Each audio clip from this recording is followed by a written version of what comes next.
ninde watubuza guhimbaza Imana, imirimo yako ziratangaje, yemeye gutanga umwana we Yesu gatubera igitambo gikwiriye, nubwo atagipfuye nanjye singipfuye, yatsinze urugamba nanjye nzatsinda. Wow, Yesu yatsinze urugamba kandi nanjye nzarutsinda kubera ko ari muri njye, kandi uri muri njye arakomeye, afite ububasha, afite ubushobozi, arashoboye byose.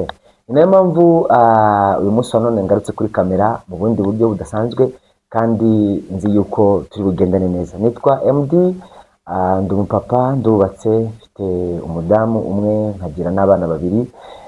Ni ukuri ndashima Imana, kandi Imana ikomeje kungirira neza, Imana ikomeje kunkomeza, Imana ikomeje kumfasha, Imana imbereye impande zose. Ntabwo Yesu Kristo yandekura, kubera ko iyo wamwiringiye, iyo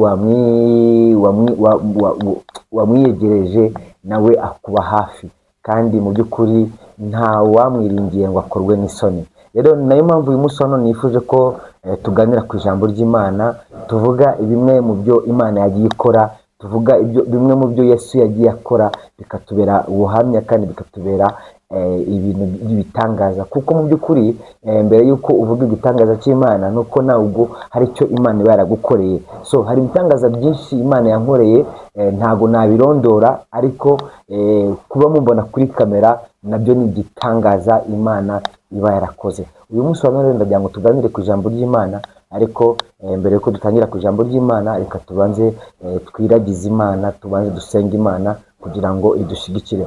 Uwiteka Mana, Mana ikomeye, Mana isumba byose, ni wowe Mesiya, ni wowe tangiriro, ni wowe herezo ry'ibyo byose, ni wowe tangira ukaba ni herezo, ni wowe Jehova Jire, ni wowe Alfa na Omega, ni wowe Karundura, ni wowe Rubasha, ni wowe Rurema, ni wowe byose ku buzima bwacu. Nongeye kugushimira Mana ko wemeye ko nza imbere yawe kugira ngo mbashe kuvuga imirimo n'ibitangaza byawe. Ndagusaba kugira ngo imbaraga, umpe n'ubushobozi n'ububasha, mbe mikoro wowe uzumvugiremo, wowe uzutangaze ibikwiriye kuba natangazwa. Kandi Mana nziza, umbabarire aho ndi butandukire, umpe imbabazi kuko uri Imana nyamana. Reka rero Data mwiza ubane nanjye muri uyu minota mikeya tugiye kuganira ijambo ry'Imana. Ndagira ngo Data mwiza, abo tugiye kubana bose ubahe umugisha, ubahe umugisha. Abakoze subscribe kuri Urban Gospel TV, abadushigikira ubahe umugisha Mana, kandi n'abari bwumvira ijambo ibyo tugiye gutangaza Mana rigira icyo ribahindura. Urakoze Papa, ni mu izina rya Yesu Kristo twizeye, amen. Murakoze rero bavandimwe, nababwiye ko nitwa MD, ndi umuhanzi, nako kantu ka nyuma ntarababwiye, ariko ndi umuhanzi, ndirimba indirimbo zihimbaza Imana, Imana iduhana umugisha. So uyu munsi wa none rero mbafitiye ijambo shaka tuganira, ariko umutwe w'ijambo uravuga ngo kwinangira. Yes, kwinangira. Ijambo kwinangira ngira ngo murabyumva. Tujye kurisobanura, twavuga yuko ni ikintu umuntu aba yakubwiye ukabibona, hanyuma yaza kongera kubikubwira ugahakana nkaho yatabikubwiye. Ikindi, ukabona umuntu akora ikintu cy'amatsiko, wawe ukibona agikoze, wowe mbese ntubyakire. So mbiganishije ku byo tugiye kuganira, ibaze kubona umuntu akora igitangaza, ariko warangiza ugasa nkaho uhumye mu maso, ntubibone ko yakoze igitangaza, ahubwo ukomeza ukinangira, ugakomeza ukikakaza. So abantu bazi Kinyarwanda muze kugisobanurira muri comment, mutubwire neza kwinangira icyo bishatse kuvuga. Ariko mu byo tugiye gusoma turaza gusobanura, mureka mwumva ibyo ari byo. rero ntagiye kure, turasoma mu ijambo ry'Imana kuko niryo ritubeshejeho, ni naryo funguro ryacu rya buri munsi, kandi ijambo ry'Imana niryo ritubeshejeho. Bavandimwe, urubyiruko, bagenzi banjye, inshuti zanjye, mureke tujye dusoma ijambo ry'Imana kuko tuhakura ubuzima kandi tukahakura n'imbaraga, ndetse harimo n'icyerekezo cy'ubuzima bwacu bwose. Ijambo ry'Imana, Bibiliya, ni ikintu navuga ko ari ni inkota ityaye, ni ifunguro ryacu rya buri munsi. Reka rero bavandimwe ntabatindiye, reka dusome ijambo ry'Imana, turarisanga muri Luka. Iri jambo ngiye kubasomera nakomeje kuryumva cyane, numva ntagomba kubyihererana. Ndavuga ati ngomba kubabwira Yesu Kristo uwo ari we, imbaraga afite. Rero Luka yabituviriye imizi muri Luka 47, igice cya 47, turahera ku murongo wa mbere. Hari umutwe w'ijambo uravuga ngo bafata Yesu. Yego, bafata Yesu. Yesu yari Imana, Yesu yari byose, ariko yaremeye baramufata. Ariko mbere yuko bamufata hari ikintu cyabaye. Reka dusome, duhere ku murongo wa mbere mu gice cya 47. Haravuga ngo akibivuga haza igitero kizanywe n'uwitwa Yuda. Muribuka yuko Yuda yari umwe mu bigishwa be, ariko yabavuyemo ajya kugambanira Yesu. Akibivuga haza igitero kizanywe n'uwitwa Yuda. Umwe muri abo 12 akigiye imbere. Yuda, umwe muri abo 12 akigiye imbere, donc niwe wari ukiyoboye. Nuko Yuda uwo yegera Yesu ngo amusome. Yuda yegera Yesu ngo amusome. Ikimenyetso cyo kumusoma nicyo yaraganiriye n'abantu bagomba kuza gufata Yesu. Arababwira ngo uwo ndi buhobere nkasoma, kuko byari nijoro, ntago habonaga, bari bafite amatabaza, bafite intwaro. Arababwira ngo uwo ndi busome muhite mumufata. Nuko Yuda yegera Yesu ngo amusome. Yesu aramubaza ati, Yuda, uragambanishiriza umwana w'umuntu kumusoma?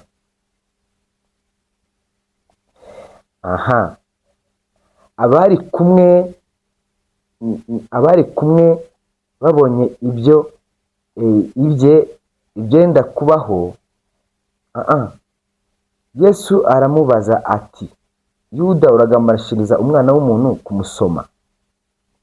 Abari kumwe nawe babonye ibyenda kubaho baramubaza bati, databuja, tubakubite inkota? Ngo databuja, tubakubite inkota? Umwe muri bo ayikubita umugaragu w'umutambyi mukuru, amuca ugutwi kw'iburyo. Umwe muri ba bigishwa ba Yesu afata inkota. Bavuga ko yafashe inkota kubera ko bari bagiye gufata Yesu, arangije amuca ugutwi. Yesu aravuga ati, rekeraho.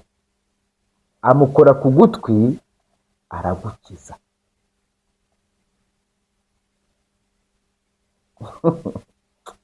Yesu aravuga ati, rekeraho.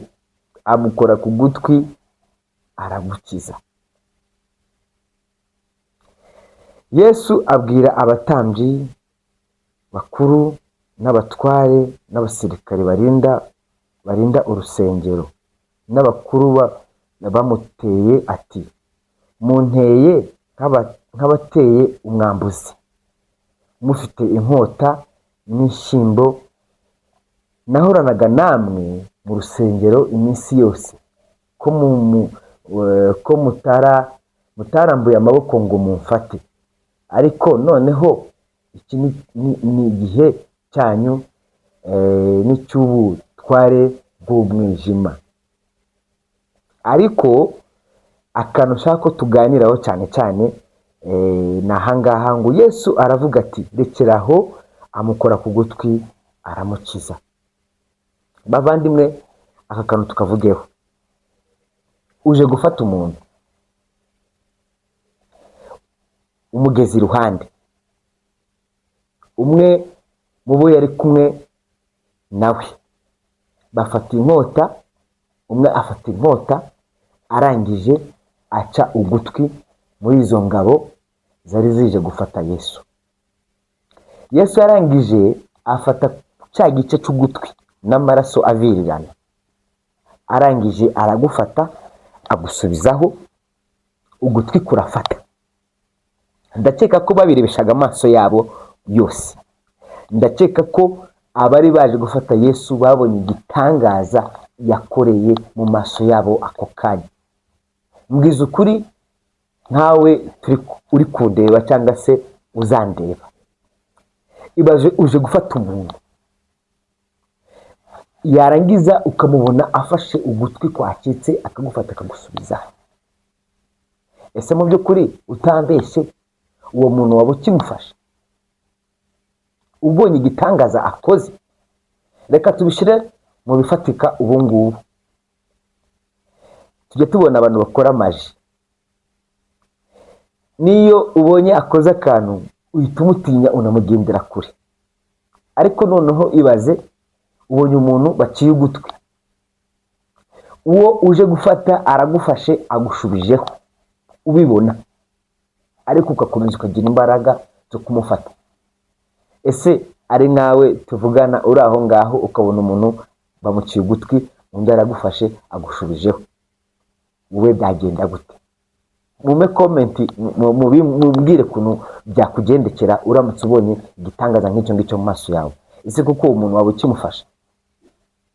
Niyo mpamvu nababwiye ngo umutwe w'ijambo uravuga ngo kwinangira. Abo bagabo barinangiye, birengagiza ibyo babonye, birengagiza ibyo Yesu akoze, birengagiza ibyo amaso yabo abaha.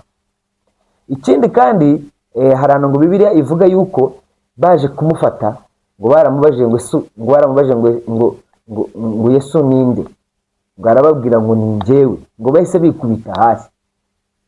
Izo mbaraga zatumye bikubita hasi, izo mbaraga zatumye Yesu afata ugutwi akagusubizaho ko ari kwacitse amaraso avirirana kandi babibona. Ariko barangiza bakinangira, bakakomeza bakagira gute? Bakaza kumufata. So ikiremwa muntu dufitemo ikintu kidupushinga.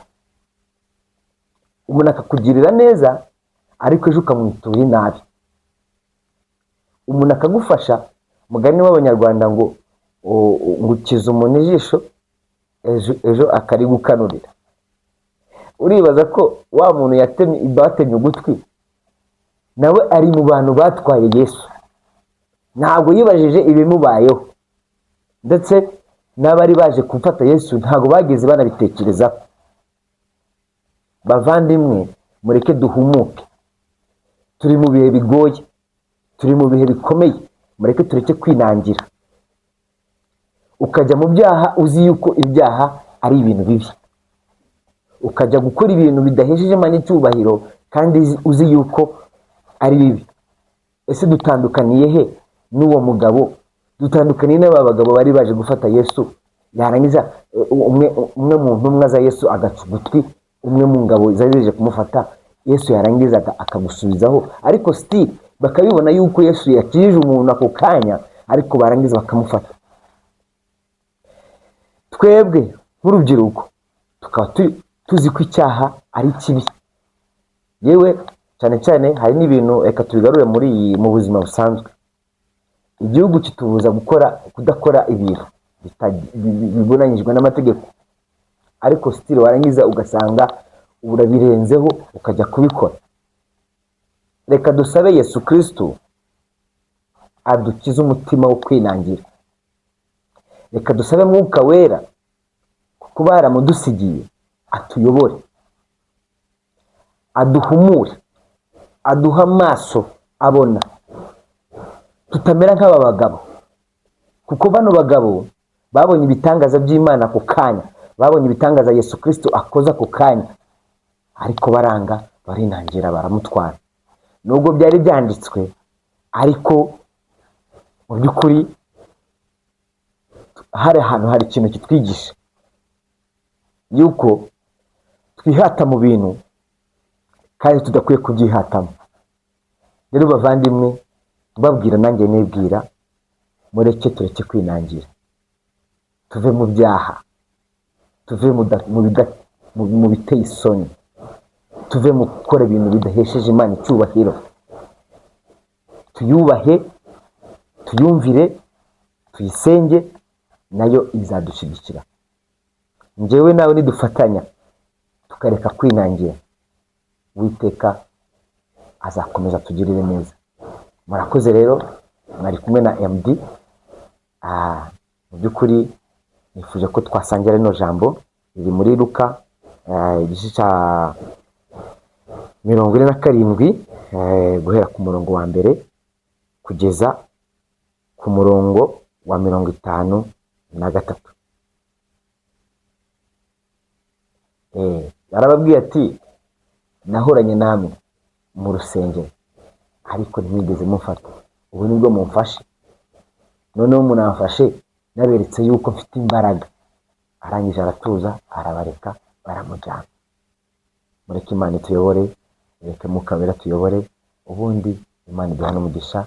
Mwari kumwe na MD, tuzasubira ubutaha.